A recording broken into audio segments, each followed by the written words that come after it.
우리 한번 그래도 같이 읽어볼까요? 첫 번째부터 시작. 신앙의 기준은 참다운 확신과 그로 인한 위로 그리고 그로 인한 역사적 안목과 더불어 소명적 삶을 누리며 허덕이는 인생에서 참 자유를 누릴 수 있기 때문입니다. 말은 좀 어렵지만 제가 좀 더 설명해 드리겠습니다. 두 번째 읽겠습니다. 그 신앙을 가진 자의 부유를 하며 현실로 인해 연연하지 않고 인생의 고난에 대해 더 깊은 섭리로 인한 감사와 지향을 하게 될 수 있기 때문입니다. 네, 신앙 고백은 참 중요합니다. 우리가 이제 그 말을 사도신경 이제 배우고 있는 내용인데요. 그래서 삼위 하나님이 누구신가? 하나님에 대해서. 그래서 아까 이제 처음에 시작할 때 우리는 무엇을 믿는가? 이렇게 됩니다. 여기 앉아 계신 분들이나 또 방송을 통해서 들으시는 분들은 모두 다 한편으로는 기독교 신앙을 들었고 또 그러므로 더 깊은 내용을 이제 배우기 위해서 이 자리에 계시다고 이렇게 생각합니다. 근데 기독교 신앙을 알아도 뭐 표현하자면 이렇게 표현할 수 있는데 교회 생활이나 외적인 표면적인 것을 아는 경우들이 많습니다. 그러니까 신앙의 본질, 핵심적인 내용을 모르고 사실은 주변적인 것만 알면 계속 교회를 다녀도 헛떡일 수밖에 없고 채워지지 않는 뭔가 문제 그런 것도 그렇게 하는데요. 지금 우리가 크레도 세 가지의 크레도라고 해서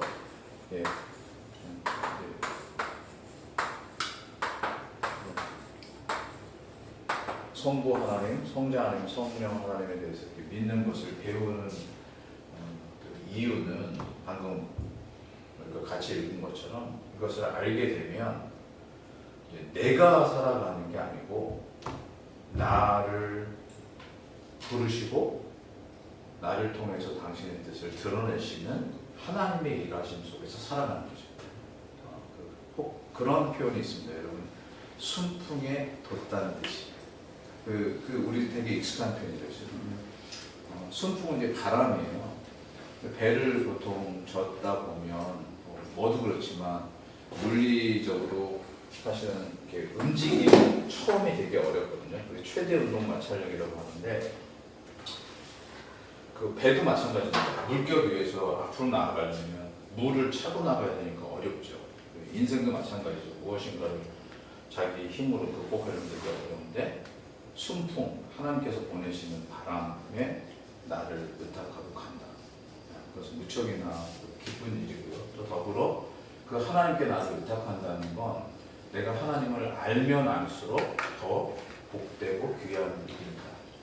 그런데도 의외로 기독교 신앙에서 사실은 여러 가지 다른 얘기들을 많이 해요.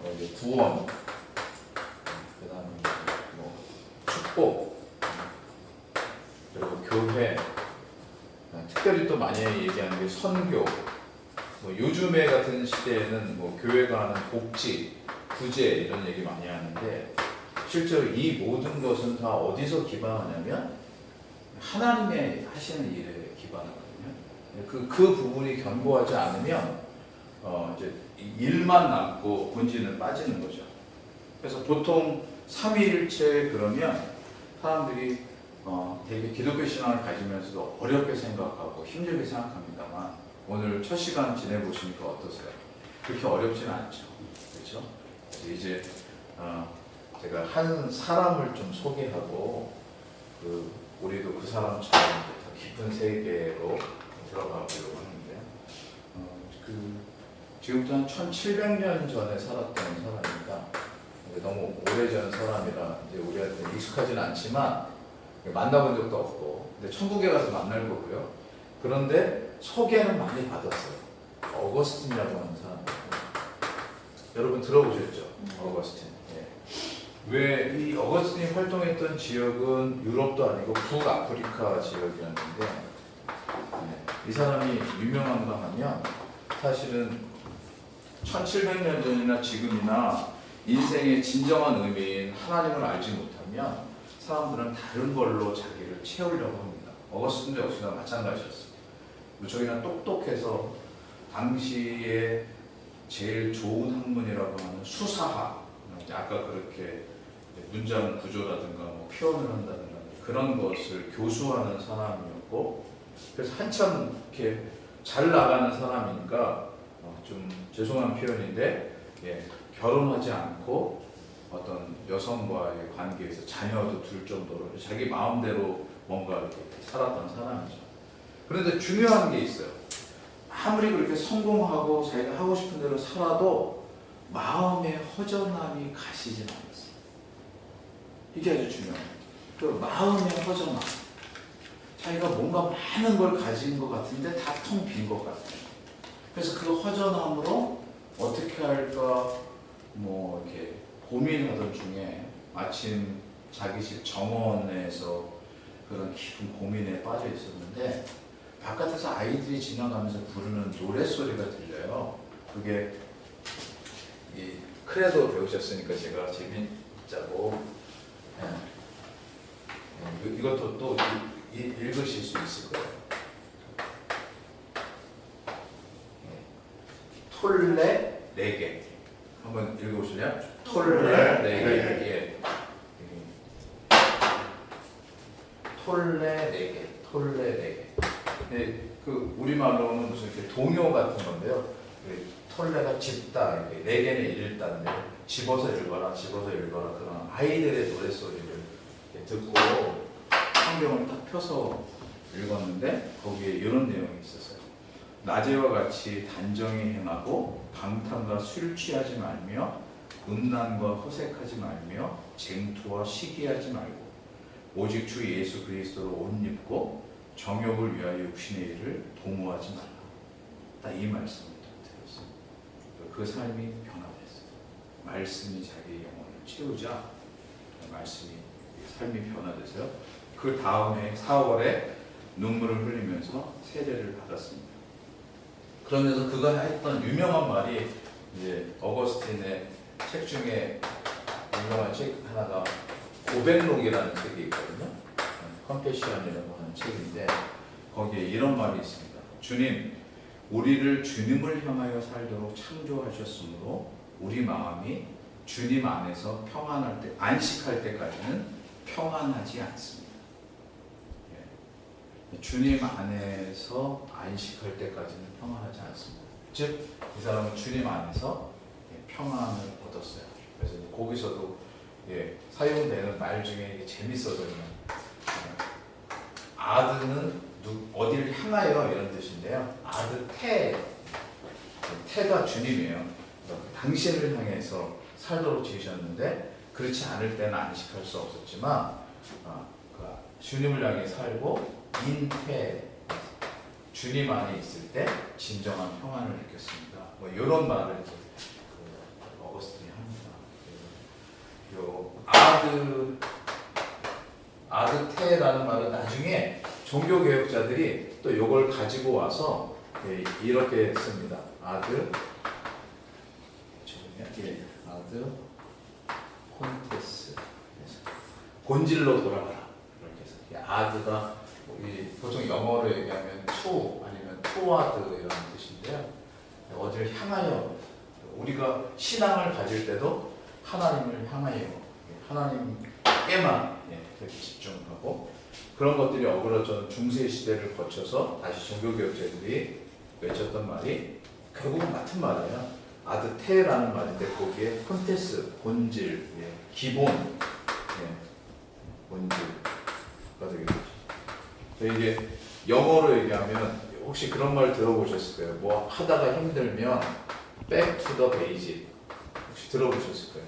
다시 본질로 돌아가라, 기초로 돌아가라. 뭐 이렇게 아드 콘테스가 그때 사용됐던 그런 표현들인데 아무튼 어거스틴이 이런 말을 하면서 덧붙인 말이 하나 있습니다. 당시 사람들이 자기도 그랬어요. 자기도 똑똑했으니까 신앙을 가지려면 어떻게 해야지? 그래서 우리 보통 아마 지내시면서 그런 분들 많이 봤어요. 하나님을 나한테 보여봐. 하나님을 나한테 설명해봐. 예, 이렇게. 그래서 그거를 보여봐, 설명해봐. 그 이제 그 나타난 바만이 아니라 내가 알아야. 네, 그러니까 이게 이제 자기가 먼저 있는 거예요. 자기가 내가 알아야. 그 다음에 내가 믿겠다. 이게 보통 복음을 전하면 이게 하나님인데 늘 나타나는 거예요. 보여봐, 뭐 나한테 설명해봐. 하나님이 나한테 해준 게 뭐야? 이제 이렇게. 근데 이제 이거 안에 담긴 에고라고 하는 그 자기 애가 가득한 모습이고요. 그 어거스틴도 그렇게 표현하다가 이제 바뀌었습니다. 나는 믿기 위해 안다. 믿음이 먼저예요. 아는 건 따라오는 거예요. 나는 하나님을 알고 싶다. 나는 하나님을 알고 싶다. 그분의 신실하심과 그분의 충만하심. 그래서 이게 어거스틴에 따라 아주 유명한 표현입니다. 계속 이제 이것들이 이제 반복돼서 우리도 지금 어떤 의미로 이 크레도를 다룰 때 같이 그 기독교에도 그런 사실은 문제가 있을 수 있어요. 그걸 사변화라고 하는데 자꾸 머리로 믿어요. 그리고 지식도 많이 가져. 뭐 죄송하지만 무슨 공부도 했고 무슨 공부도 했고 무슨 공부도 했고 뭐 어디도 가봤고 어디도 가봤고 어디도 가봤고 이렇게 해요. 그래서 결국 자기를 채워요. 근데 자기를 채우면 아무리 이것이 격이 높고 뭐 쉬운 말로 해서 박사를 공부하고 뭐 어디 전 세계를 돌아다니면서 누구누구에게 배웠고 그래도 사도 바울이 얘기한 것처럼 다 배설물 것 같습니다. 근데 그게 아니고 겸손하게 저는 하나님을 믿습니다. 제게 당신이 더 알게 해주십시오. 제가 예수 그리스도를 믿습니다. 저는 죄인인데 예수 그리스도 말미암아 거듭나고 새로운 존재가 되는 것이 가장 큰 복인 줄 믿습니다. 내가 성령 하나님을 믿습니다. 그러기에 제가 살아가는 삶 속에 아직 주님을 다 온전히 누리지 못하지만 임마누엘 하신 주께서 나의 모든 것이 되어 주옵소서. 이런 고백들을 이제 가지고 살아가는 것입니다. 그래서 신앙 고백의 중요한 건 바로 그런 거예요. 겸손하고 하나님께 의탁하고 하나님을 전적으로 신뢰하는 그런 모습이 되게 필요합니다. 그래서 사도신경을 지금 다루면서 우리가 이 내용을 하지만 종교개혁 이후에도 아까 이제 종교개혁 말씀드렸죠. 초대교회가 있었고 중세가 있었고 그 다음에 종교개혁으로 이어지는데 1517년 이후에 종교개혁 때 가장 많이 한 일이 뭐냐면 신앙, 고백, 서를 만든 거예요. 신앙 고백에서 내가 어떻게 믿는지. 그래서 여러분 이제 제가 왜 이 말씀을 드리고 크레도 원으로 이제 들어가려고 하냐면 오늘 저를 통해서 강의를 들으십니다. 그렇죠? 우선은 처음에는 이거는 지식의 전달일 수도 있고 내용을 아는 것일 수도 있어요. 근데 여기에 멈추면 안 되고요. 이거를 여러분의 신앙의 고백으로 살죠. 이것이 여러분 속에서 살아서 움직여요. 그래서 제가 어거스틴 얘기한 게 그거예요. 아무리 머리가 좋고 뭐 당시에 온갖 사설들 다 알아도 그게 내게 다가오지 않으면 그건 나랑 분리된 바깥의 요소거든요. 사도신경 죄송하지만 뭐 서점이나 뭐 아니면 교회에서도 우리가 늘 하는 거고 수없이 많습니다. 근데 이게 나의 신앙 고백이 되지 않으면 살아서 역사할 수가 없어요. 근데 오늘 이 강의를 통해서 사실은 저는 저희 카리스 선교 신학원이 그냥 지식만 전달하는 곳이 아니기를 계속 기도합니다. 우리 목사님께서 시작하셨을 때 하나님께서 인도하셔서 이 자리까지 이끄신 걸 보면서 확신하는 게 하나님이 하시는 거다. 그럼 사실은 우리가 무슨 내용을 배운들 그게 머리로 배우면 죄송하지만 뭐 어떤 교파들 이렇게 하나님 기독교인데 하나님의 살아계심과 역사하심을 잘 인정하지 않는 교파들은 그냥 머리로만 있거든요. 그리고 성경 이런 거 받아들이지도 않아요. 그냥 신학이에요.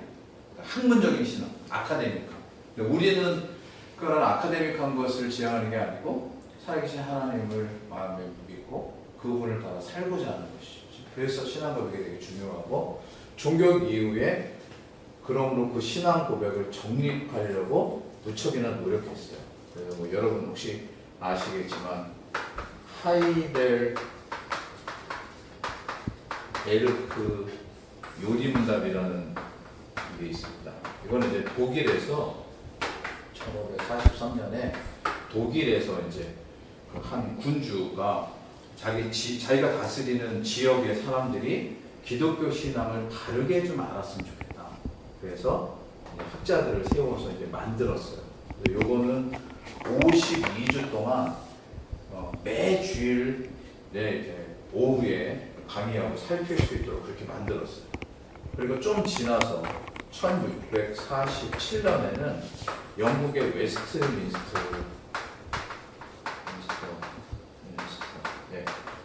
라는 그 영국 그 국회의사당 옆에 거기서 웨스트민스터 신앙 고백서라는 걸 만들었어요.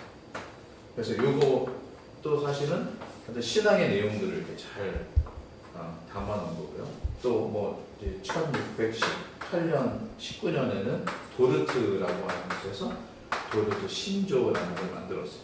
이게 막 곤물 터지듯이 이렇게 쭉. 근데 왜 이런 작업들을 했느냐 하면 결국 신앙의 내용을 바르게 알고 믿고 그것으로 살아가도록 도우려고. 당시의 사람들은 무지에서 이제 그 무지라는 게 뭘 몰라서가 아니라 신앙을 자꾸 이렇게 현상화해서 보려고 했기 때문에 바로 그런 일을 했습니다. 제가 지금 사도신경을 가르치고 나누는 이유도 결국 여기 있습니다. 하나님을 정분히 나의 아버지요, 나의 창조주로 고백하고 그 하나님을 전적으로 신뢰하는 신앙과 관계된 거지. 이게 그저 신학에 머물지 않도록. 신학이 필요해요.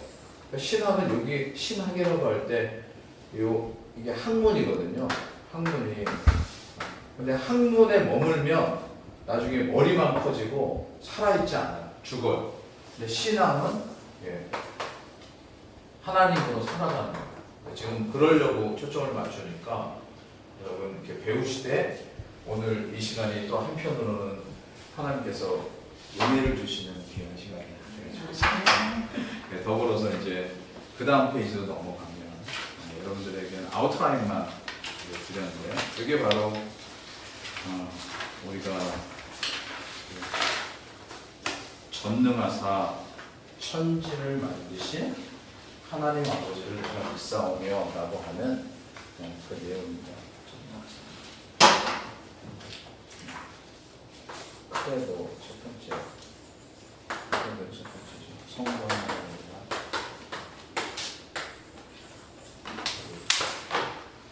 전능하사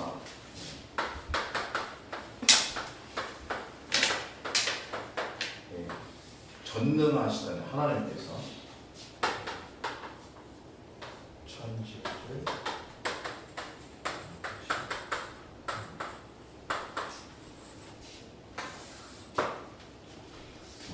그래서 오늘 여기가 창조 아까 얘기한 것처럼 구분하는 겁니다. 여러분한테 지금 거기에 아웃라인으로 드린 게 창조랑 섭리라고 이렇게 얘기해줬죠.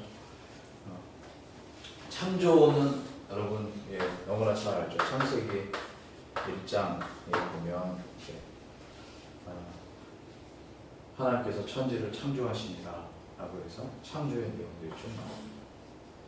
그리고 창조 6일 동안 창조하시고 7일에 안식하셨어요. 사실 이 7일의 안식은 어마어마한 일이죠.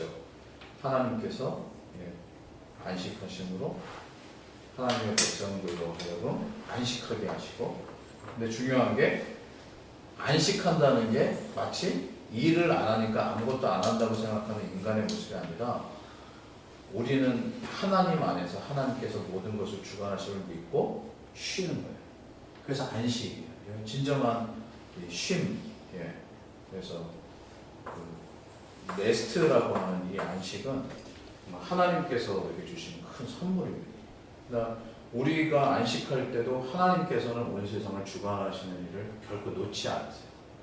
뭐 그냥 비유로 얘기하면 우리가 평안하게 살 수 있는 여러 일 중에 하나는 비정자들이 있어서 국가를 다스리고 때로 군인들이 있어서 여러 개를 맡고 그다음에 뭐 소방관들도 있고 이렇게 하는 것처럼 그건 이제 사람들의 일인데 우리가 신앙 안에 살아가는 하나님께서 이렇게 하신 거고요. 창세기 2장에는 이 창조의 역사 중에 가장 포커스로 사람에 대한 창조, 특별히 아담, 예. 아담과 하와를 창조하신 예. 사람에 대한 창조가 포커스로 이렇게 맞춰지죠. 그런데 여러분 이제 창조하면 우리가 보통 창세기의 1장과 창세기 2장에서 멈춥니다. 하나님 그렇게 창조하셨다. 그리고 그냥 지나죠. 이유는 여러분과 제가 태어났을 때는 온 세상에 그냥 다 이렇게 있었던 거잖아요. 물론 아마 이제 여기 권사님들 또 집사님들 연세에 따라서 뭐 우리나라 한국 근현대사 보면 1990년, 1900년, 1910년 한일합방에 쭉 지나서 1945년. 그래서 아마 연세 드신 분들 중에서는 이 일제시대에 태어나신 분들도 있고요. 그 다음에 또 좀 지나면 1950년에서 53년 한국전쟁이니까 이때도 태어난 분들도 있고 1960년 4.19 세대가 있고 1962년 뭐 해서 70년, 80년 어간까지 이때도 태어난 분들도 있을 거예요. 그 다음에 이제 2000년 요즘 아이들은 MZ 세대인가 이래갖고 2000년대 태어난 아이들 이렇게 있는데요. 사람은 다 내가 언제 태어나느냐에 따라서 자기 이해가 다릅니다. 그리고 이것이 진행되는 역사의 발전, 뭐 6.25 전쟁을 겪으신 분들은 그때 우리나라가 얼마나 폐허였는데 뭐 지금 이렇게 문명이 발전됐다. 또 군사 독재 시대를 거쳤던 사람들도 있고. 근데 지금 아이들은 뭐라고 생각하냐면 지금 우리가 마주하는 이 세계가 원래 옛날부터 이런 줄 알아요. 그렇죠? 이게 다 자기 이해의 한계인데요. 하나님께서는 이런 우리가 이런 자기 이해를 뛰어넘는 무에서부터 지금의 현상까지 모두 다 누가 주관하고 누가 인도하시는가를 나타내는 것이 바로 창조입니다. 창조. 제가 왜 이 말씀 드리냐면 우리는 보통 창조 그러면 성경의 내용을 꼴랑 이제 이것만 보는데 실제로 표면적으로는 다른 메시지를 담고 있는 욥기 같은 걸 보면 하나님께서 욥이 자기 현실의 문제 때문에 고민할 때 뭐라고 하냐면 하나님이 물고기를 누가 지었냐, 나무를 누가 지었냐, 아니 심지어 물방울을 누가 이렇게 이런 얘기들을 쭉 하세요. 예.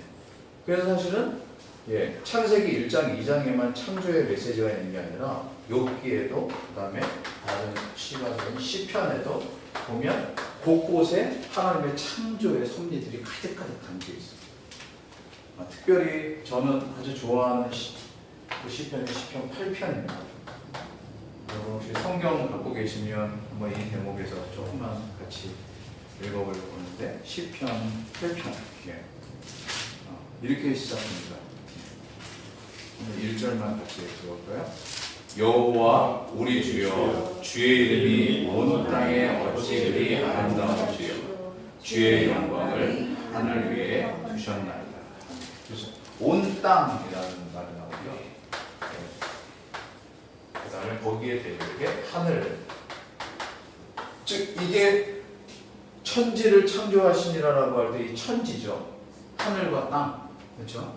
그런데 창조는 하늘과 땅만 지으신 게 아니고 하늘과 땅의 사이에 있는 모든 것. 우리는 모든 것이라고 하면 대부분 생각을 뭘 하냐면 물질적인 걸 생각합니다. 하늘과 땅 사이에 있는 모든 것. 그러면 뭐 아까 뭐 고기, 짐승, 식물, 바다, 뭐 구름, 이렇게 생각하죠. 이것도 하나님 지으셨어요. 이거 되게 중요해요. 그런데 여러분 여기 덧붙일 게 있어요. 저는 이거를 영어에서는 물질 명사라고 하는데 물질 명사가 아닌 명사들도 있어요. 혹시 보세요. 행복, 감사, 은혜. 우리 학교 이름이 카리스가 은혜인 건 아시죠? 그렇죠? 제가 예전에 영국에서 공부할 때 저희 집 밑에 살던 한 신학생의 그 아내 이름이 카리스예요. 그래서 내가 처음에 딱 듣고 깜짝 영어로 카리스예요. 카리스. 뭐 하이 나이스 미츠 화추연에 뭐 우리 이렇게 하잖아요. 그래서 자기 이름 카리스는 내가 야 어떻게 저런 이름을 줬을까 보니까 아버님이 목사님이시고 그래서 그 너무 이름이 좋아요. 우리나라에도 이 영향이 있어서 우리 목사님 자녀들이나 아니면 또 신앙이 좋은 우리 장로님 이렇게 권사님 자녀들 중에 은혜라는 이름이 있죠. 얼마나 좋은 이름인지 은혜. 그 헤세드라고 하는데 하나님의 성품을 다 담아놓은 그 모습이 인자하심, 은혜 이건데요. 여하튼 하나님께서 지으신 물질, 그 형태가 있는 창조도 있지만 형태가 없는 창조에 바로 이런 것들이 있어요.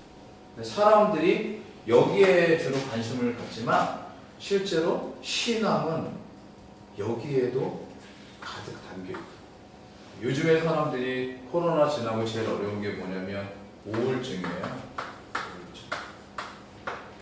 현대 문명이 발달돼서 막 아이들은 이럴 때 뭐 하고 지금 스마트폰 뭐 전 세계 인터넷에 왔다 갔다 한다 뭐 이런 걸 하지만 이때 사실은 사람들이 제일 힘들어하는 건 고독, 외로움, 슬픔, 절망 이런 것 속에 하나님께서 우리에게 더 귀한 것들을 이 외적인 물질도 지으셨지만 행복, 감사, 은혜 그리고 이 좀 다른 표현이지만 인간이 가진 아주 고귀한 가치, 희생, 헌신, 자기를 내어놓은 자기 부인 이런 것들을 통해서 세상이 막 이렇게 끌려가는 이런 것들을 이길 수 있게 하셨어요. 바로 이렇게 하신 분이 누구냐? 그러면 우리 하나님 아버지이신 줄 믿습니다. 하나님께서 이것을 우리에게 주셨습니다. 그래서 시편 139편에서 사도 바울은 다윗은 이렇게 얘기합니다. 내가 주께 감사하옴은 나를 지으심이 신묘악즉하십니다. 주의 행사가 기이함을 내 영혼이 잘 아나이다. 그래서 사실 시편을 대할 때마다 우리 영혼 속에 얼마나 큰 감격과 감사를 주는지 모릅니다.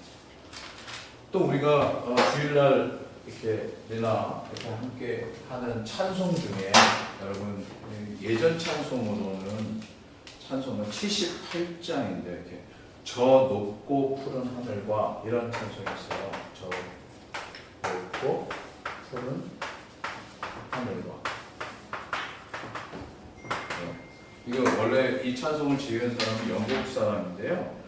조셉 에디슨이라고 하는 사람이 1712년에 지은 찬송인데 이 사람은 제가 알기로는 시를 지어서 하나님을 영광스럽게 하려고 했던 그 사람. 근데 그 내용 안에 이런 게 있습니다. 저 높고 푸른 하늘과 수없이 빛난 별들을 지으신 이는 창조주. 그 솜씨 크고 크셔. 날마다 뜨는 저 태양, 하나님 크신 권능을 만 백성 모두 보라고 만방에 두루 비치니. 엄숙한 침묵 속에서 뭇별이 제 길을 따르며 지구를 싸고 돌 때에 들리는 소리 없어도 내 마음 귀가 열리면 그 말씀 밝히 들리네. 우리를 지어내신 이 대주제 성부 하나님. 그래서 찬송가 78장 한번 집에 가셔서 이찬성 들으시면서 하나님의 창조를 가슴에 느끼시면 얼마나 큰 감격과 은혜가 여러분의 심령에 넘칠지 모르겠습니다. 그러시기를 간절히 바랍니다. 예. 그래서 하나님께서 창조하셨어요. 그래서 이것을 고백하는 건 우리 기독교인으로서 아주 중요하고 사실은 복된 일입니다. 하나님은 천지를 창조하십니다. 내가 살아가는 모든 것을 하나님이 창조하십니다. 그래서 혹이나 이런 고백이 가득하면 인생 가운데 꼭 그 반짝이는 날만 있는 건 아니죠, 그렇죠? 내가 원하지 않는 일들도 있고 날들도 있고 하지만 그것은 내가 체감하고 내가 느끼는 나의 입장이지. 하나님은 자, 이 어제도 아침에 해를 주셨고, 그렇죠? 그래서 날이 있게 하셨고, 밤에 달이 뜨게 하시고 어둠을 주심으로 하루가 지나가게 하셨어요. 그래서 하루하루가 쌓이면 여러분 또 아시죠? 봄, 그 다음 뭐 있죠? 여름, 가을, 겨울.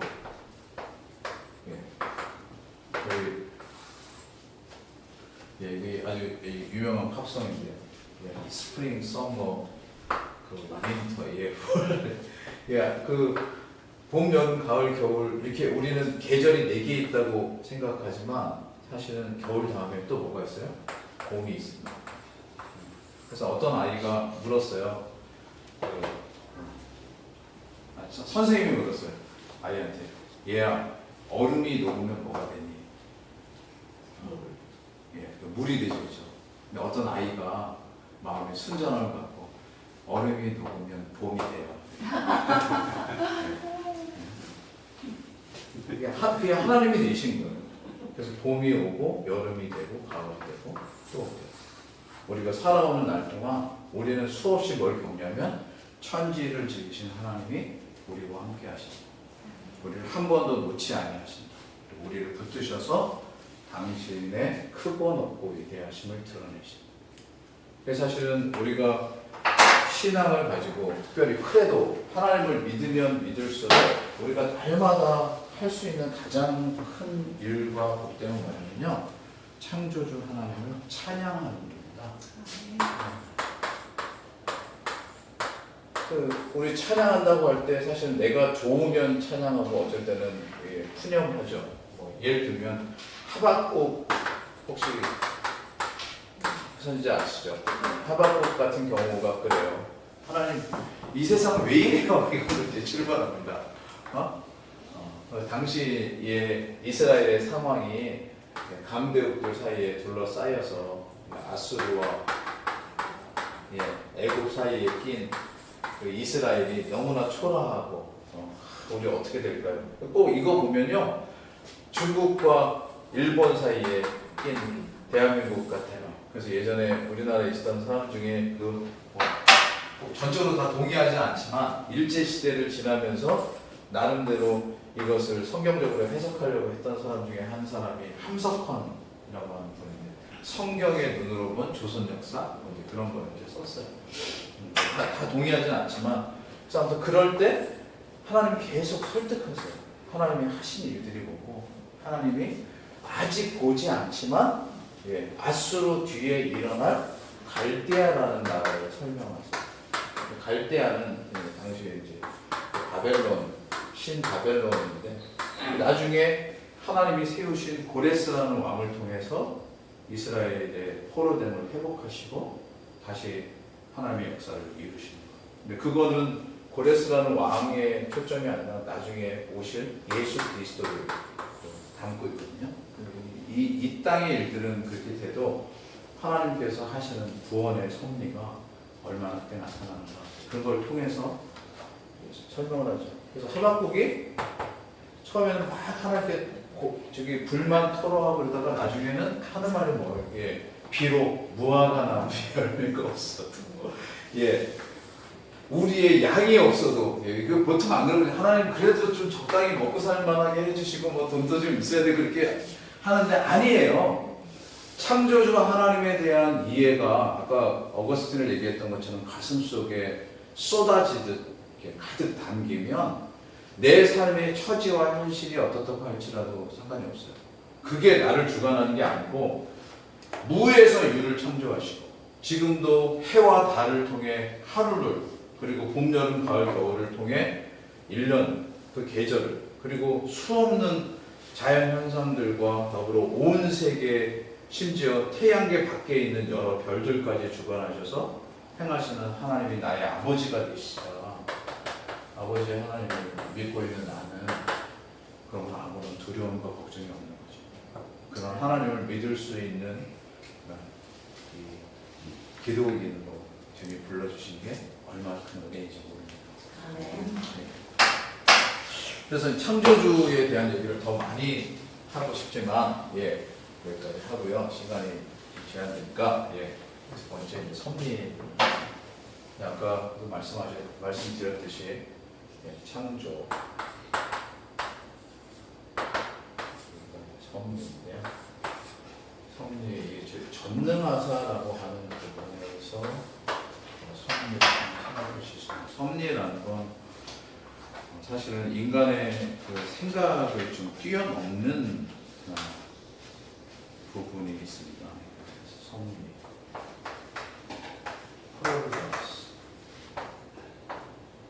제가 프로비덴시아라고 이제 썼었는데 앞서서 하나님이 미리 행하시는 일들이에요.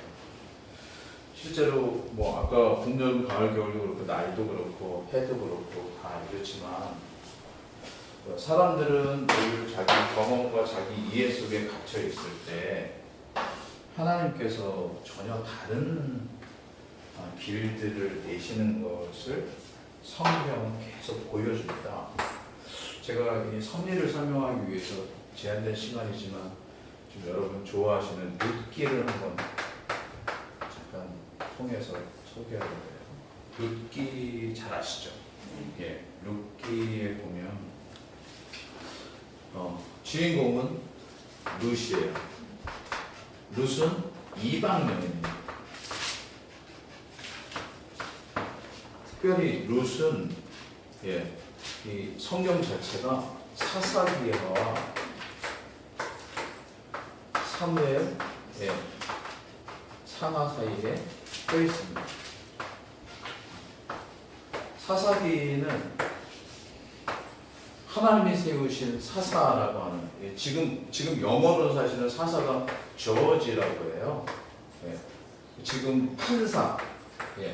그래서 미국에 이제 판사를 저지라고 합니다. 판단자. 그러니까 당시의 사사는 왕이 아니지만 대단한 하나님께서 세우신 권위를 가지고 다스리도록 한 거예요. 그런데 사사기에 계속 반복되는 것은 왕이 없으므로 이런 뜻이에요. 왕이 없으므로. 여기 왕이 없다는 건요. 일반적인 다스리는 왕, 킹이 없다는 의미가 아니라 하나님을 모르는 이런 의미예요. 하나님을 알지 못하는 그 영적인 무지 가운데 있던 사사기, 그 암울한 시대가 지나고 그 사이에 아주 조그만 책이 하나 껴있는 게 이 룻기인데 이 룻기 안에는 왕이 없어서 그릇 행하던 이 시대 가운데도 하나님이 이방 여인인 룻을 준비시켜서 구원의 섭리를 이루어 가시는 것을 담아놓습니다. 그래서 그 다음에 이제 사무엘상하가 나오는데 여기에 이제 왕이 인간적 왕, 그 열방을 보고 요구한 왕이 세워지죠. 그게 이제 사울 왕이에요. 근데 인간이 요구한 왕은 사실은 하나님의 마음에 들지 않아요. 하나님 나중에 후회하셨고 그가 행한 것도 하나님을 마음에 품고 하는 게 아니라 자기가 사람들을 보고 하니까 제사도 자기가 마음대로 드리고 그리고 자기가 하는 일들 모두 다 그런 식이었죠. 근데 이런 가운데 하나님 룻기를 여기 배치시키시고 그 안에 룻을 두셔서 룻이 무슨 일을 하냐 너무 잘 아시는 건데 룻을 만나게 된 일은 엘리멜렉이라고 하는 사람이 부인 나오미와 함께 이스라엘의 흉년이 들자. 흉년이 이 사사기 시대랑 비슷하게 표현합니다. 사사기 시대처럼 영적으로 되게 혼탁한 시대가 되자 모압으로 이민을 합니다. 그러니까 실제로 하나님의 백성이 어려움이 닥쳤을 때 하나님께 해결을 구해야 되는데 그렇게 하지 않고 딴 데서 길을 찾는 방법이에요. 근데 하나님은 그때도 당신이 주관하셔서 거기 모압에서 자기 아들들의 며느리를 얻기를 하나는 오르가고 하나는 루시에. 근데 웬걸? 거기 가서 해결을 찾으려고 했는데 인간의 생각이 다 이루어지지 않는 건 엘리멜렉이 죽고 아들인 기럯과 말론이 다 죽어요. 그래서 나오미가 얘기하죠. 야, 내가 지금 결혼해서 애 낳았다고 해서 걔들이 커서 니네들한테 그 남편들이 될 수 없으니까 친정으로 돌아가라. 잘 아시는 내용이죠. 그래서 오르바는 아주 현실적이에요. 그러죠, 어머니. 그래서 자기 친정으로 돌아갔어요. 근데 룻은 뭐라고 그러냐면 아닙니다. 저는 어머니를 따르겠습니다. 하면서 한 유명한 말이 뭐냐면 어머님의 하나님이 나의 하나님. 예. 그래서 룻이 어머니를 따라서 고국에 오죠. 근데 한번 잘 생각해 보세요. 거기 왔을 때 나오미랑 엘리멜렉이 나갔을 때는 뭐 그렇다 치지만 돌아왔을 때 사실은 나오미를 바라보는 사람들의 눈빛이 쟤가 나오미야? 그때 그 잘난 체 하던 나오미야? 막 이런 배경이 나오잖아요. 얼마나 수치스러웠겠어요. 수치스럽고. 그 다음에 뭐 할 수 있는 일도 없어. 그래서 뭐 하냐면 룻이 이방 여인인데 나가서 일해. 농장 같은 데.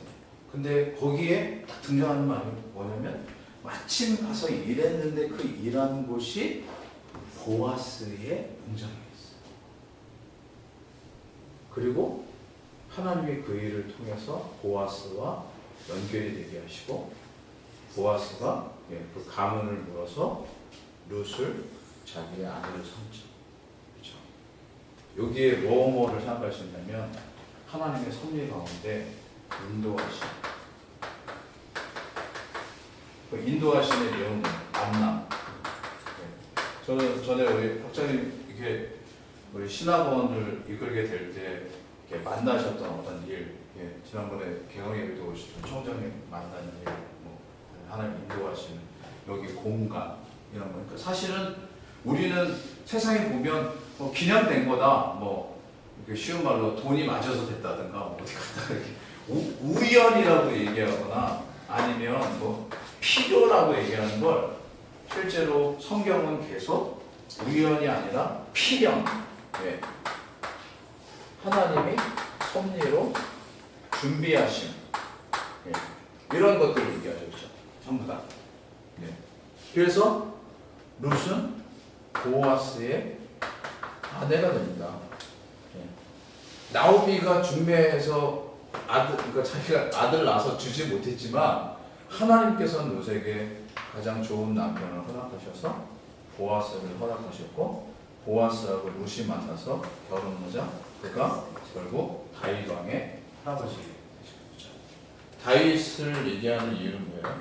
다윗은 결국 나중에 예수 그리스도가 이 조선을 통해서 오게 된다. 뭐 그냥 잠깐 스토리를 통해서 얘기 드리면 더 쉬울 것 같아서 이 얘기를 드렸는데요. 우리의 삶도 그렇습니다.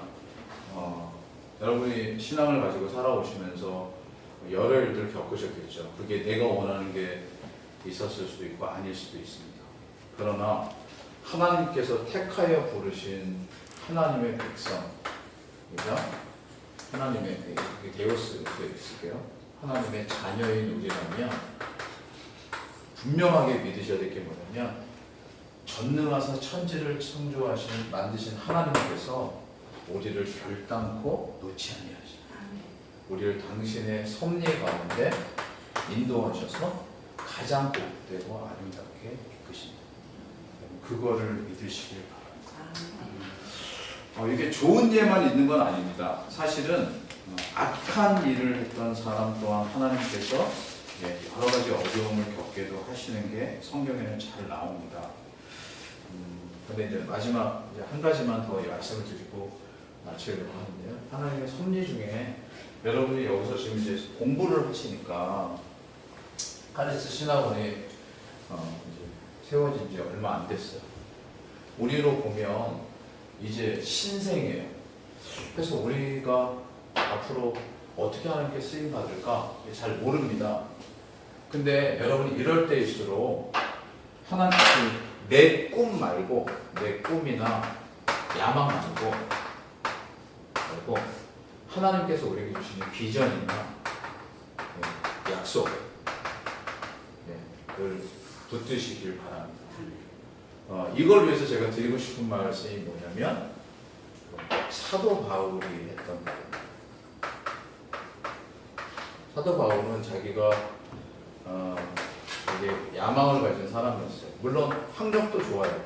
당시에 가말리엘이라고 하는 우리로 얘기하면 되게 좋은 그 스승 밑에서 공부를 했고, 날 때부터 로마 시민권을 가졌고,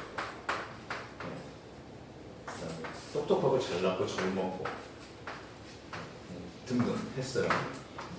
근데 자기 꿈을 이루는 방법인 당시 기독교인들을 잡아다가 가두를 이루기 위해 가메색 도상으로 달려가다가 하나님께서 그를 찾아오십니다. 그게 바로 이제 빛 가운데 예수 그리스도께서 그를 만나주신 일이죠. 사도행전 9장에 나오는 아주 유명한 사건입니다.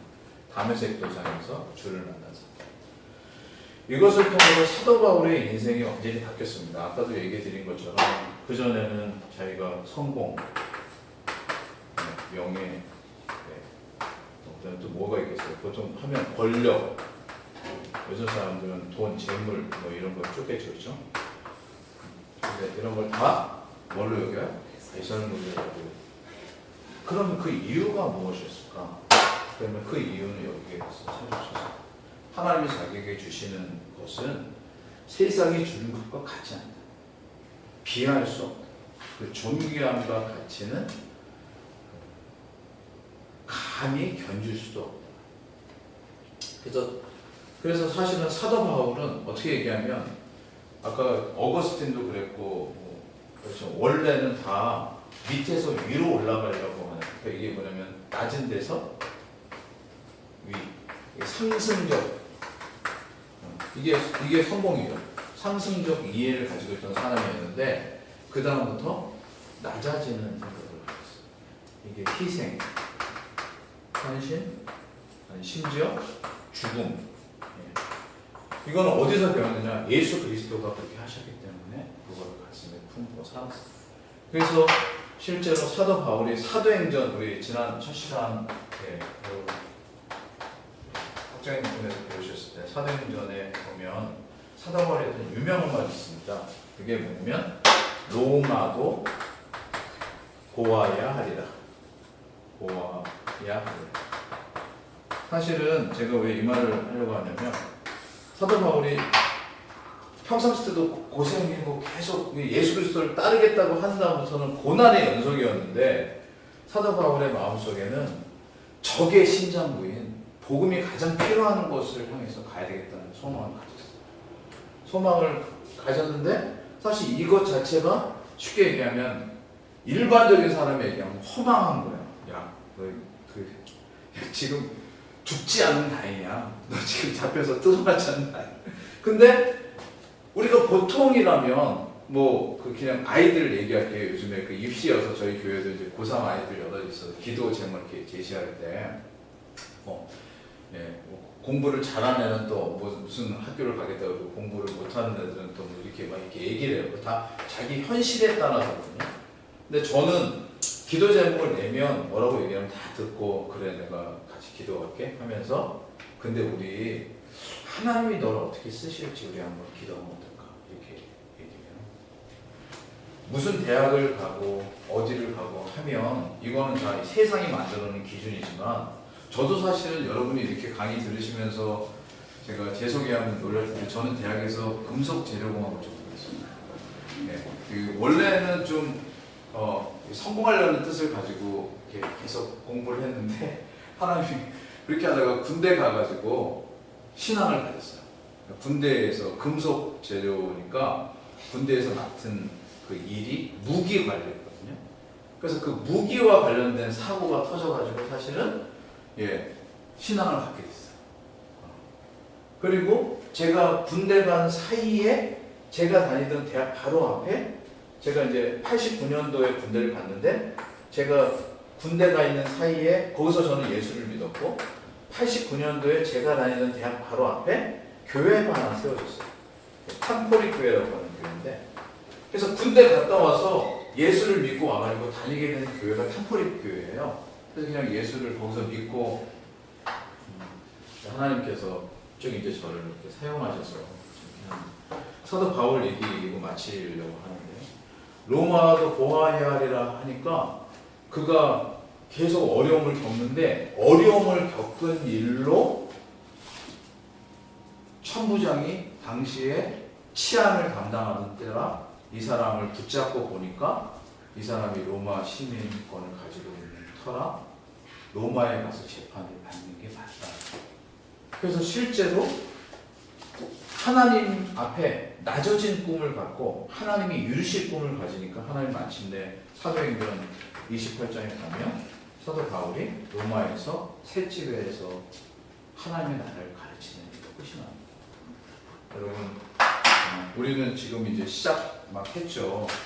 이제 제가 두 번째 강의니까 나중에 하나님 어떻게 쓰실지 우리는 모릅니다. 하지만 우리의 소망이 하나님 저희가 하나님의 일을 이루어드리는 하리스 신학원이 되게 해주십시오. 그때 크기나 규모나 외양은 모르겠어요. 그리고 이미 신학교들도 규모와 외양이 마치 하나님의 영광인 것처럼 여기는 데도 있어요.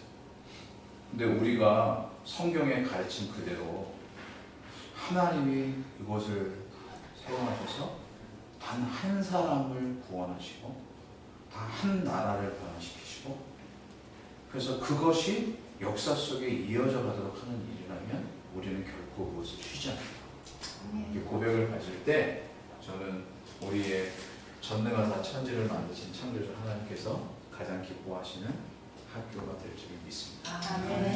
기도하고 오전 강의 마치겠습니다. 하나님 은혜를 감사합니다. 이 아침에 저희를 이 자리에 부르셔서 하나님이 어떤 분이신지 삼위 하나님에 대해 배울 수 있는 귀한 시간을 갖게 하시니 감사합니다. 부족한 강의자이지만 하나님께서 듣는 이들의 마음속에 정말 주의 말씀을 사모하는 은혜를 주셔서 이 강의가 순적히 진행되게 해주시니 감사합니다. 오후에도 그리하여 주옵시고 앞으로 이 학교가 전속하는 동안 모든 강의받아 주의 은혜와 복이 가득하게 하여 주옵소서. 예수님의 이름으로 기도하옵나이다. 아멘. 네.